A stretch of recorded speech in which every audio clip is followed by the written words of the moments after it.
Back in 1972, Steve Jobs and Steve Wozniak designed and sold blue boxes that could circumvent telco companies' billing systems in order to make free long-distance calls.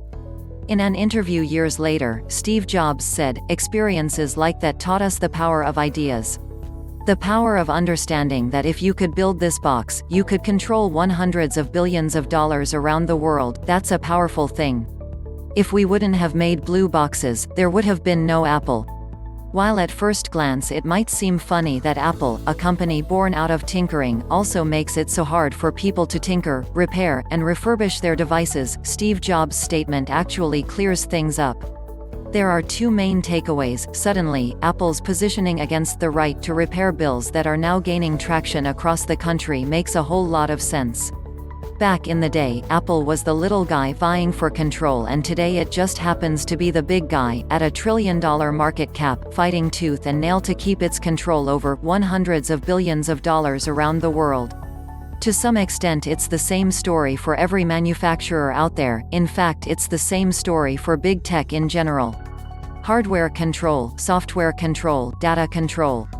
In this crazy world, everyone wants to have a little control.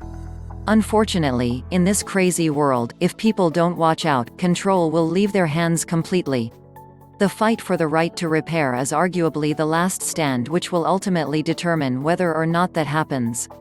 Right to repair. Why fight for our hardware? Right to repair is the blanket term for laws being proposed to protect the regular person's ability to choose how and when to repair their devices and electronic equipment. Electronics manufacturers have historically limited this ability by making it difficult for folks to access parts and documentation for the devices they've manufactured, or by requiring special software or equipment to do repairs and making these inaccessible. Apple, employing new tactics, has more recently also started a campaign of psychological warfare, warning people when replacement parts aren't purchased and replaced by them or one of their authorized repair shops, even when those parts are original Apple parts to begin with, effectively sowing doubt in customers' minds about the quality of independently repaired or refurbished devices. What is the goal of manufacturers trying to erode their customers' control over repairs, all under the cunning guise of security?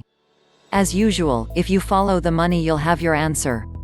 At the heart of it, it's about creating the perfect conditions to make more cash.